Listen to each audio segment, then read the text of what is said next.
headdresses, war paint on your face while sitting on a horse, and dancing around fires. That could be what you think of when you think of Indians. As I watched the film Smoke Signals, however, none of these typical ideas of Indians showed up in the movie. There were some stereotypes that were portrayed, but not all that I had expected. I actually live close to an Indian reservation and drive through it quite often. I noticed that there were similarities in the film compared to what I see in the neighborhood of the Indian reservation, such as rundown trailers and very little to no traffic. I do not know all there is to know, of course, about what life is like when it comes to being on a reservation. That is something that I actually think it would be interesting to know more about. I think for a lot of people, the idea of living on an Indian reservation comes with things that we see in the media or in film that's portrayed to us.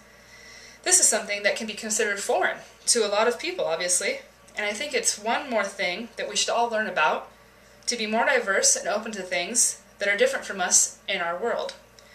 Unfortunately, there are very few representations of Indians in film and in media, and the ones that are out there are most likely full of stereotypes of how society views Indians. While watching the film Smoke Signals, I kept in mind not only what I considered to be stereotypes of Indians, but also what was presented as stereotypes that agreed with my original thoughts.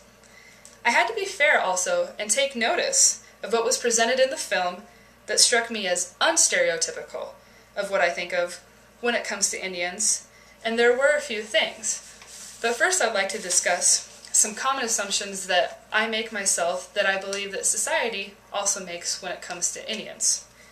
There are physical assumptions that I make that were represented in the film, as well as mental and emotional assumptions, and even gender assumptions of males and females that I tend to make, that I think society tends to make, that were shown in the film Smoke Signals.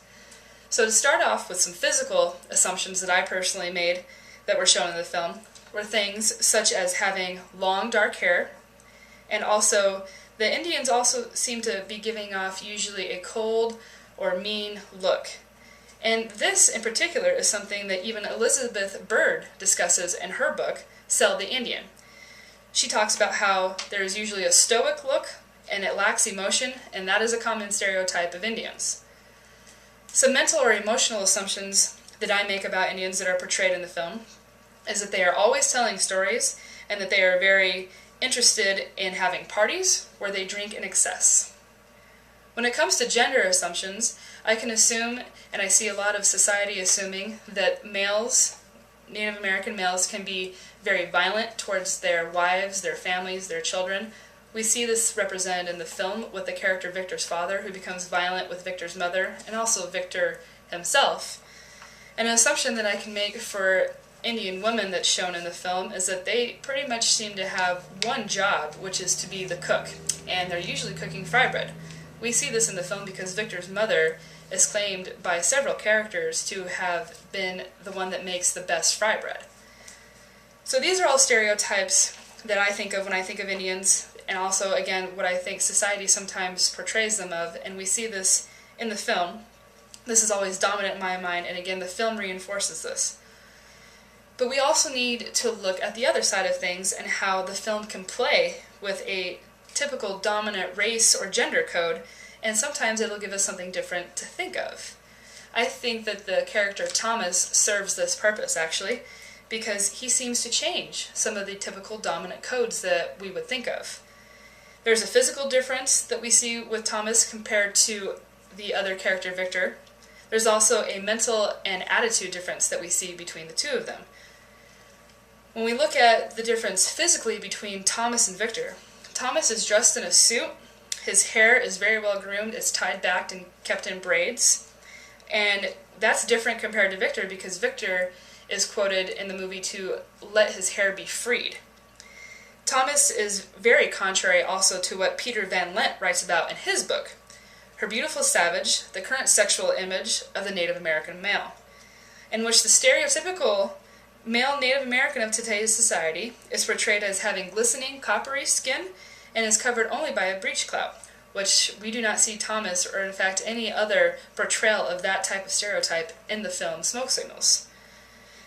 When it comes to the attitude of Thomas, it's very different than the stereotype. He's always smiling. He's always telling stories. These stories may not necessarily be for passing on wisdom, but purely to entertain his friends and his colleagues. He is friendly compared to Victor. He's outgoing. He talks to strangers, which again is not like the typical stereotype that we expect to see when Indians are being portrayed in media or film.